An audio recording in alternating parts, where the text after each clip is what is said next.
कर लिया है। इनकी जिंदगी खतरे से बाहर है, लेकिन खून ज्यादा बहने की वजह से आज रात हम इन्हें ऑब्जर्वेशन में रखेंगे। समझ गए आप लोग परेशान मत हो।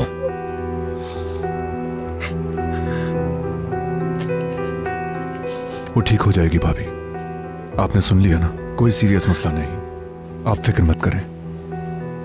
अगर उसे रात में कुछ हो गया तो क्या होगा यार? खून इसी तरह से बहता रहा तो मेरी बहन तो मर जाएगी यार। खुदा के लिए ऐसी बातें मत सोचिए इकबाल साहिबा। मैं खुद को रोक नहीं पा रही सर।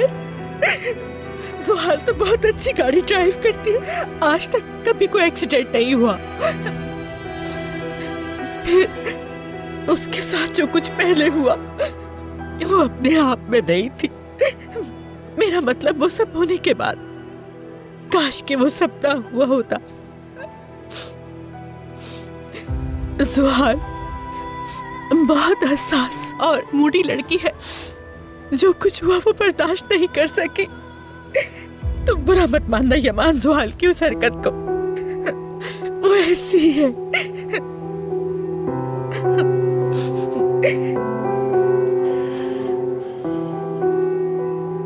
मैं कॉफी का एक कप पीना चाहता हूँ,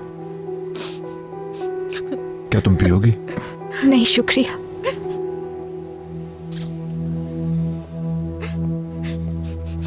यहाँ आइए, हम लोग बैठ जाते हैं।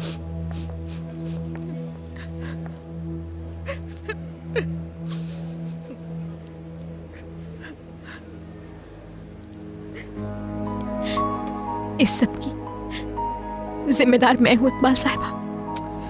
सहर ऐसी कोई बात नहीं है, तुम ऐसे बिल्कुल भी मत सोचो।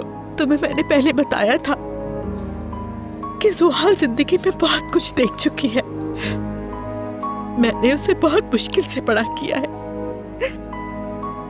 सिर्फ यमान ही उसकी देखभाल किया करता था। जुहाल अजनबी नहीं है, हम सब यमान के खानदान का हिस्सा है। जुहाल अंदर से बहुत बुरी तरह डरी हुई है, क्योंकि बहुत मुश्किल हालात में पली बड़ी है वो। उसके खौफ ने उससे गलती करवाई। तुम उसकी फिक्र मत करो, मैं उसके बारे में मज़ीद बात नहीं कर सकती।